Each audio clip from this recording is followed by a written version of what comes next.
ਸ਼੍ਰੋਮਣੀ ਅਕਾਲੀ ਦਲ ਦੇ ਪ੍ਰਧਾਨ ਸੁਖਬੀਰ ਬਾਦਲ ਲੁਧਿਆਣਾ ਵਿਖੇ ਅਕਾਲੀ ਦਲ ਦੇ ਉਮੀਦਵਾਰ ਰਣਜੀਤ ਸਿੰਘ ਢਿੱਲੋਂ ਦੇ ਹੱਕ 'ਚ ਪ੍ਰਚਾਰ ਕਰਨ ਲਈ ਪਹੁੰਚੇ, ਜਿੱਥੇ ਉਹਨਾਂ ਲਖੀਮਪੁਰ ਦੇ ਮੁੱਦੇ ਤੇ ਪੱਤਰਕਾਰਾਂ ਨਾਲ ਗੱਲਬਾਤ ਕਰਦਿਆਂ ਪ੍ਰਧਾਨ ਮੰਤਰੀ ਨਰਿੰਦਰ ਮੋਦੀ ਦੀ ਜ਼ਿੱਦ ਕਰਕੇ ਕਿਸਾਨਾਂ ਦਾ ਵੱਡਾ ਨੁਕਸਾਨ ਹੋ ਰਿਹਾ ਹੈ।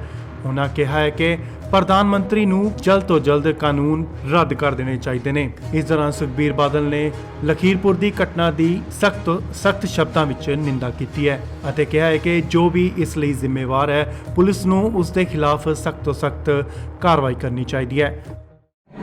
ਲਖੀਮਪੁਰ यूपी ਵਿੱਚ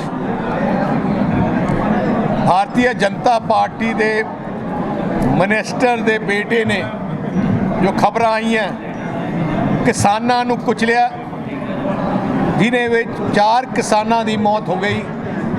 ਮੈਂ ਸਟਰੋਂਗਲੀ ਕੰਡੈਮ ਕਰਦਾ, यूपी ਸਰਕਾਰ ਨੂੰ ਬੇਨਤੀ ਕਰਦਾ, ਪੋਲੀਟੀਕਲ ਕੰਪਲਸ਼ਨ ਤੋਂ ਉੱਤੇ ਉੱਠ ਕੇ ਇਨਸਾਫ ਦੇਣਾ ਚਾਹੀਦਾ। ਜਿਹੜੇ ਦੋਸ਼ੀ ਹੈ ਉਹਨਾਂ ਦੇ 302 ਦਾ ਪਰਚਾ ਹੋਏ, ਉਹਨਾਂ ਨੂੰ ਅਰੈਸਟ ਕੀਤਾ ਜਾਏ, ਇੱਕ ਇਨਕੁਆਇਰੀ ਬਿਠਾਈ ਜਾਏ ਕਿ ਕਿਉਂ ਹੋਇਆ ਸਾਰਾ ਕੁਝ।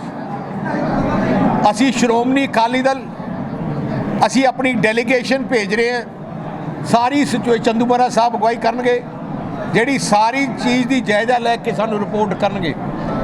ਬਾਕੀ ਅਸੀਂ ਐਮਰਜੈਂਸੀ ਕੋਰ ਕਮੇਟੀ ਮੀਟਿੰਗ ਵੀ ਰੱਖਾਂਗੇ, ਕਿਉਂਕਿ ਇਹ ਸਿਚੁਏਸ਼ਨ ਬਹੁਤ ਵਿਗੜ ਰਹੀ ਹੈ।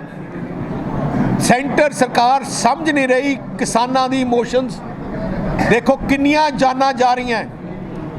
ਦੇਸ਼ ਦਾ ਪ੍ਰਧਾਨ ਮੰਤਰੀ ਦੇਸ਼ ਦਾ ਮੁਖੀ ਹੁੰਦਾ, ਪਰਿਵਾਰ ਦਾ ਮੁਖੀ। ਉਸ ਪ੍ਰਧਾਨ ਮੰਤਰੀ ਨੂੰ ਜਿੱਦ ਤੇ ਅੜਨਾ ਨਹੀਂ ਚਾਹੀਦਾ। ਪ੍ਰਧਾਨ ਮੰਤਰੀ ਨੂੰ ਸੁਣਨੀ ਚਾਹੀਦੀ ਆਵਾਜ਼। ਜੇ ਕਾਨੂੰਨ ਤੁਸੀਂ ਕਾਲੇ ਬਣਾਏ ਹੈ, ਕਿਸਾਨਾਂ ਨਹੀਂ ਪਸੰਦ ਕਰਦੇ, ਫਿਰ ਤੁਸੀਂ ਰੱਖੇ ਕਿਉਂ ਹੈ? ਆ ਪ੍ਰਧਾਨ ਮੰਤਰੀ ਦੀ ਜਿੱਦ ਕਰਕੇ ਅੱਜ ਦੇਖੋ ਕਿੰਨੀਆਂ ਜਾਨਾਂ ਚਲੇ ਗਈਆਂ, ਹੋਰ ਵੀ ਅੱਗੇ ਜਾ ਸਕਦੀਆਂ। ਇਸ ਕਰਕੇ ਦੇਸ਼ ਨੂੰ ਬਚਾਉਣਾ ਜ਼ਰੂਰੀ ਹੈ, ਕਿਸਾਨਾਂ ਦੀ ਜਾਨਾਂ ਬਚਾਉਣੀ ਜ਼ਰੂਰੀ ਹੈ। ਦੇਸ਼ ਵਿੱਚ ਅਨਰੈਸਟ ਜੋ ਹੈ ਉਹਨੂੰ ਖਤਮ ਕਰਨਾ ਜ਼ਰੂਰੀ ਹੈ। ਇਸ ਕਰਕੇ ਮੈਂ ਫਿਰ ਤੋਂ ਅਪੀਲ ਕਰਦਾ ਸੈਂਟਰ ਸਰਕਾਰ ਨੂੰ ਤੇ ਖਾਸ ਕਰਕੇ यूपी ਸਰਕਾਰ ਨੂੰ ਕਿ ਇਨਸਾਫ ਦਿਓ, ਜੋ ਗਿਲਟੀ ਹੈ ਉਹਨਾਂ ਦੇ ਐਕਸ਼ਨ ਲਓ।